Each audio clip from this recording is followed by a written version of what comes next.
Hey guys, it's Justine. And I'm Jenna. Welcome to the Same Brain Podcast. Let's roll that intro.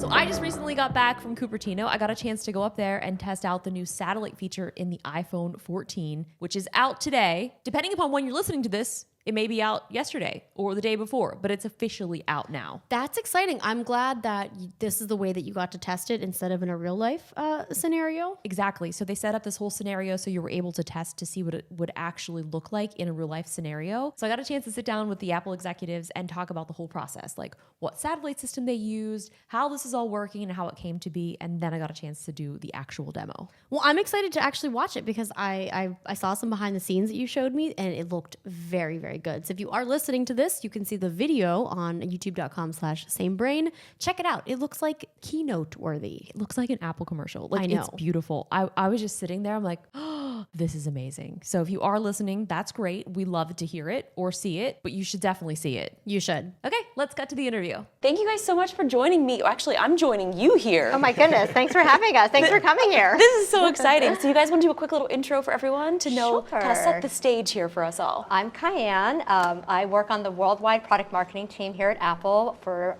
the iPhone. Hi, I'm Arun Matthias. I'm responsible for our wireless software here at Apple. So this is super exciting because this year with the iPhone 14, you guys announced this new satellite technology. How does this actually work and how is this going to benefit people? Sure, well, I'll start and Arun, feel free to chime in. As you know, when you need help wherever you are.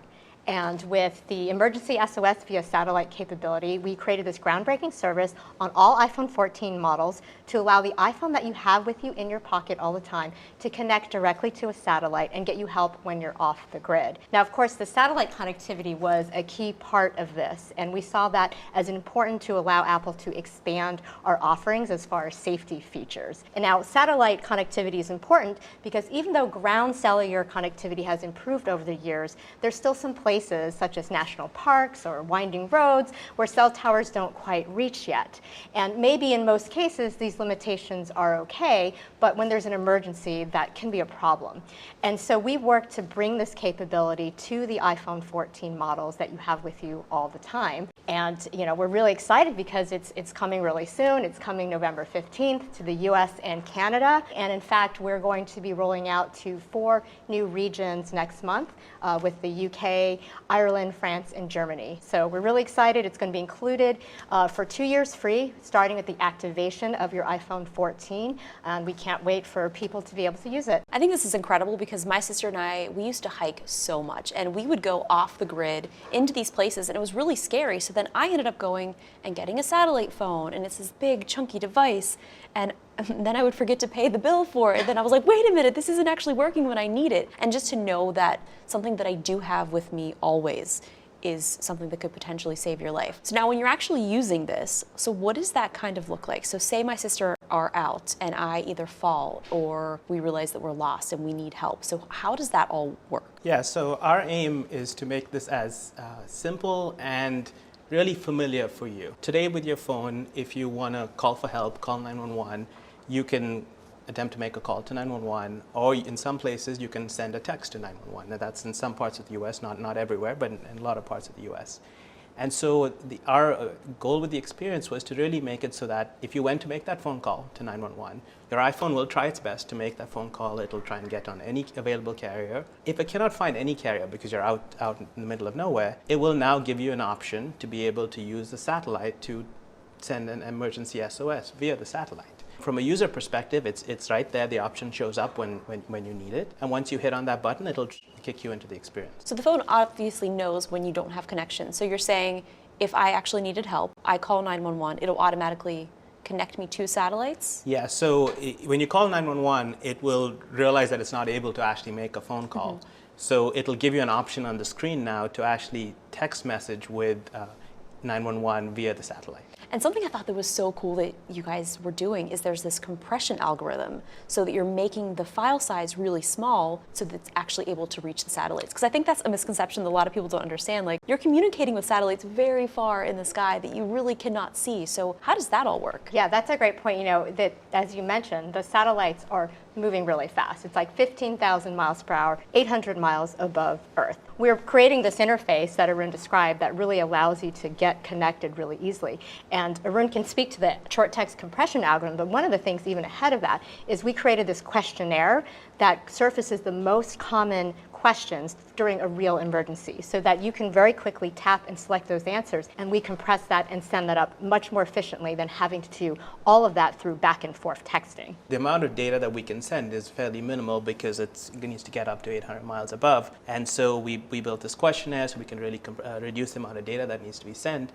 And this text compression algorithm, by identifying that a user is actually communicating with 911 for the purpose of trying to get help, we trained an algorithm where we basically trained the algorithm using words that the user naturally would use with 911. When you think about satellites, you kind of think about like a satellite hanging off the side of your roof or something like that. Like, I think that's what a lot of people's kind of misconception of what a satellite really is. In the demos, I was like, so you have to like move around and find the satellite. So how does that all work? So as kind of stepping back, as you mentioned at the start, a satellite device today has a huge antenna often protruding out of it, right? And of course that wouldn't work for iPhone. So we had to design something that would work within the constraints of iPhone, support all the different capabilities that iPhone already supports. So its communication with the satellite is built in a way that we identify how a user can kind of orient towards the satellite, but they hold it in a very natural way. It's not like they need to be reaching this thing towards the sky. You don't actually have to stand like this. Our goal with the experience is to give you very clear guidance in the moment. And so with both visual and haptic feedback, it lets you know you may need to turn a little bit, and then you're holding it in this natural way. It'll show you when you're connected. And once you're connected, it's in a very familiar messaging thread. So once you fill out that questionnaire, it puts you in a familiar messaging thread, just like you're sending text messages back and forth. And so you have these relay centers all set up. Now, what was that process like, kind of setting up these centers to kind of intercept this new way of communicating for emergencies? So first of all, a lot of emergency service providers don't accept text messages off the bat. Some of them do, in which cases, when you're texting, you'll communicate directly with those emergency service providers. But for the many that don't, we had to set up these relay centers and build out this ground infrastructure so that we had highly trained specialists there who basically take your text message in and they place a phone call to emergency services on your behalf, and they will relay your conversation back and forth in a very efficient manner. And then to the user, it's the same experience either way. What's happening in the back end is what's different, but we're going to get you that help and connect you with the emergency services providers. And working with also the new Apple Watch, which I'm obsessed with, how is this all working with like crash detect, fall detect? Because what if I'm in a car accident and you don't have cell reception? So how does that is that sort of the same sort of technique? Yeah, so once the phone or the watch detects that you've been in a crash, it would, again, try and call 911. If it's unable to call 911, it will then now use this capability to try and get the message out via the satellite. In that situation, the phone actually probably does not have a clear view of the sky and might be between the seats or in the trunk. So we keep the data extremely small in that situation, and we have a really good confidence that we'll still be able to get that message out and get you help. Something else that my friends and my family, we all use is Find My. So I have Find My on for like all of my friends, especially for my mom, because she doesn't even have to ask where I am. And anytime we go out on a hike, we always let her know when we're leaving. But now, are they going to be able to see using the satellite? Sharing locations? Yeah, so one of the things we realized was this technology could probably be used in a situation like that as well. When you're off on that hike, Find My is no longer updating your location. So now we give the users an option to be able to manually update their location. So for example, if they get to the campsite or at certain periods that they want to keep their loved ones up to date on where they are, they can now manually do that, and it will guide them through getting the location updated. This is great. My mom's going to be so excited now. But I feel like this is going to help so many people. So how do you see this kind of really changing the future of kind of safety and security for people? Sure. Well, as you know, we've been developing safety features over the year. We had fall detection on Apple Watch, the regular emergency SOS, and crash detection, and now this capability through satellite. And we're being really thoughtful about how all the learnings that we've had through these other safety features and really being able to build upon and expand it in a way that never before was possible before we built in the satellite connectivity. And so that was a piece that we were pretty excited about, being able to bring this in. But as you see, it requires not just, hey, we're going to connect to satellites, but it requires us to do all this custom work on the iPhone hardware side, the work on the software side with the algorithms and the connectivity, but also how we connect to the satellites themselves that are very complex infrastructure that are moving high in the sky, and then building out that sophisticated ground infrastructure to go with it. And all along the way, we've been taking learnings from the past things that we've done in other connectivity areas of iPhone, but being able to take this to this new category of safety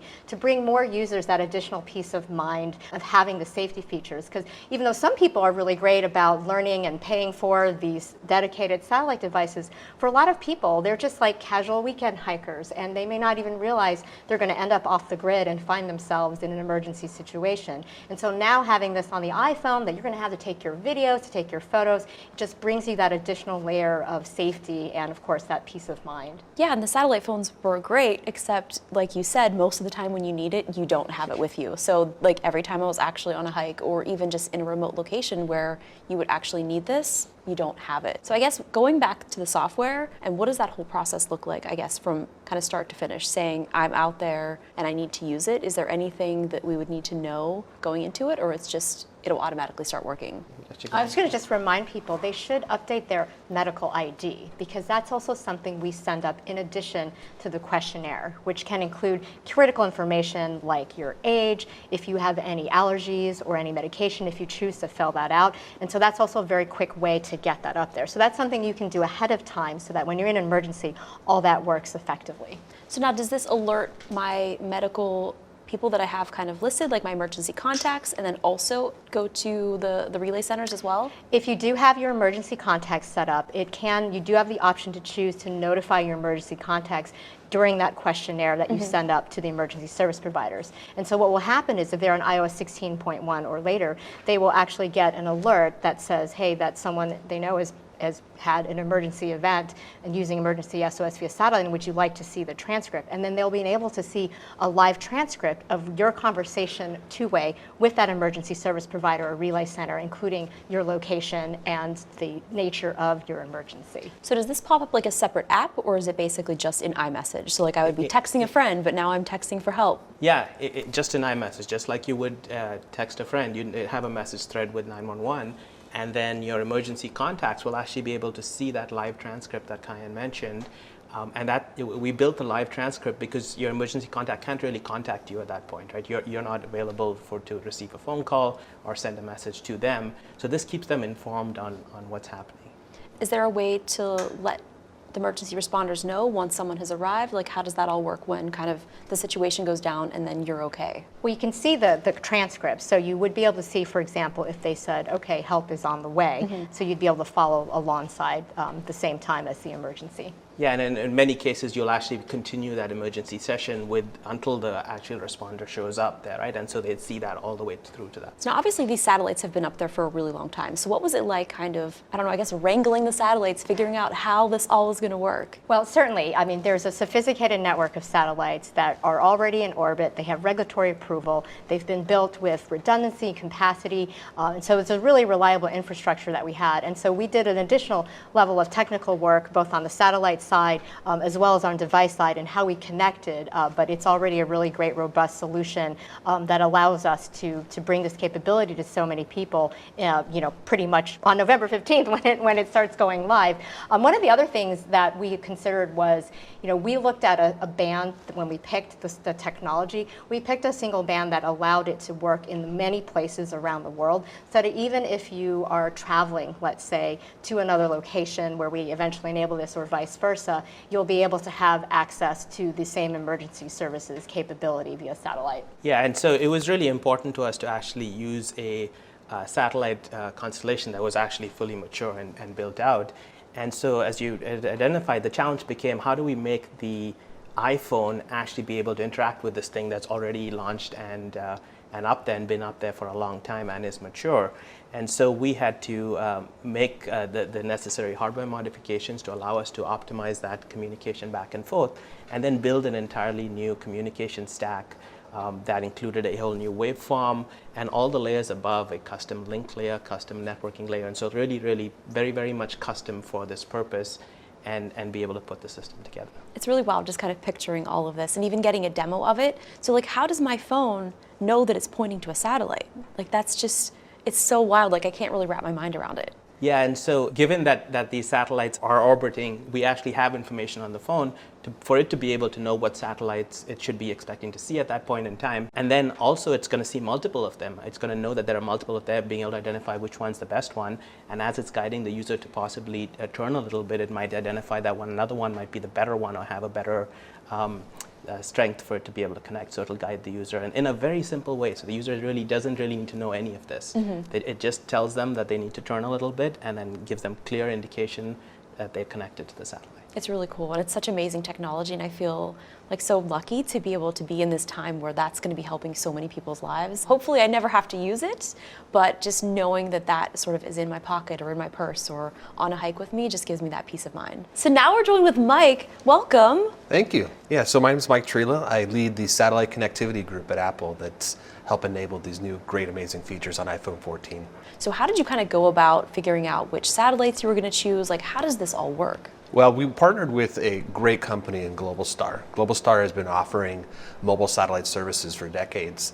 And we utilize their satellites because they have some really unique characteristics. One of them being they have a single global frequency that is approved for use for satellites to communicate to mobile devices like iPhone 14. So regulatory approval for these satellites has been key in sort of implementing and being able to launch this service this fall. And I think the cool thing is obviously, when you're using Apple products, like, they just work. If you're out and you need this, you want it to work. So choosing the satellite partner, I think, was, obviously a key component to that. For you, I mean, working from hardware to software to these satellites up in the sky, like, what was the most challenging part of all of that? Well, really, these satellites were not designed to operate with iPhones. They were purposely designed to work with dedicated satellite communication devices that have large, bulky antennas, which wouldn't have worked for iPhone. So we really needed to develop new technology, optimize the iPhone, optimize the satellites to really make this link possible. So on the phone, we enabled the dedicated frequencies that were approved for satellite usage, as well as on the satellite, we worked closely with Globalstar to implement a new high power mode that would allow us to sort of maximize the opportunity for connection with the iPhone, but to do so within the regulatory limits. So how do you scale this? Because there's so many iPhones, there's obviously only so many satellites that you can put into orbit. Yeah, the scale that iPhone brings obviously was a big question that we wanted to make sure that we were going to deliver a high quality service. So we built a very sophisticated geolocation model that defined where all of our users would be when they're off grid. We were able to build this model using anonymous private-centric data from our current phones. With that model, we were able to overlay the network behavior of the satellite to ensure that we had enough capacity both for those everyday usages as well as those peak times where the users are going to be needing to get help. That's really cool. So basically, where there's kind of like the dead zones and kind of already had those sort of marked out? Is that kind of what that means? Yeah, we have a general idea. Yeah. Obviously, we want to maintain privacy and be anonymous, but we do want to know where we expect to have hotspots and will the satellite network serve it. And we've done an extraordinary amount of testing to be able to ensure that these satellites are ready to go to provide help. So obviously, like, so much went into this. So how was that kind of working, with so many different pieces of technology and new technology to kind of work into the new iPhone 14? First of all, I'd love to just say how great it was for all the teams coming together to collaborate on this, because as you can see, we have a couple of people here, but there's really tons of people behind them and all the work that had to happen on the software, the hardware, the infrastructure side. But we also have to look at, what else is the iPhone used for, right? We don't want to put a giant bulky antenna to the point made, or else you wouldn't want to carry that around and you wouldn't want to use that as your everyday phone. So we wanted to make it work within the beautiful design of iPhone, have it coexist in harmony with the other connectivity features like Wi-Fi and Bluetooth and all the 5G bands and everything else that your phone has to do for you every day. And that was part of a lot of the hard work. But then at the end of the day, as said, is just a very simple interface and a very simple experience to guide our users to be able to use the emergency services.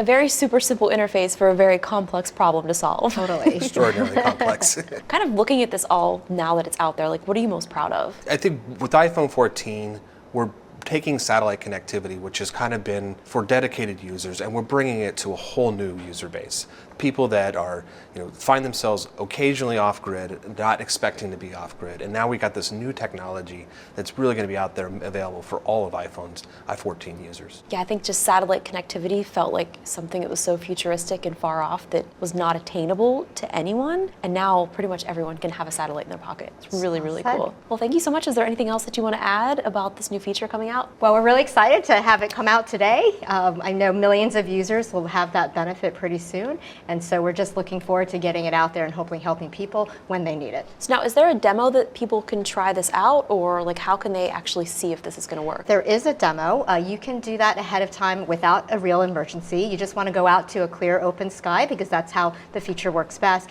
But you'll actually be able to connect directly with a real satellite in the same way you would in a real emergency. And we'll guide you through that intuitive interface just so that you can familiarize yourself a little bit with how that's going to work, and so that in a real emergency you'll be more ready. That's great. I think everyone should definitely try that out just to be prepared, because I feel like when you're actually in the moment when there is an emergency, you don't want to be figuring something out like that. But I think what's great is you guys have made the interface so simple, which is so impressive. The way that you were able to compress the data to make it super small to be able to get up to the satellites. That's something else that's kind of interesting, is I think people don't understand how long it takes for data to actually transfer up to satellites. Do you want to talk a little bit about like what that actually is like? The communications actually with the iPhone and the satellite is very similar to what you would expect terrestrially on grid. We built and worked closely with Globalstar to put the custom protocol stack not only in the iPhone, but we put an Apple proprietary radio system in each of Globalstar's ground stations that enabled we had the highest quality communication link between the iPhone and the satellite network. Well, thank you guys so much for joining me. This was really fun, and I can't wait for everyone to check it out. Thank you. Thank you. Thanks so much.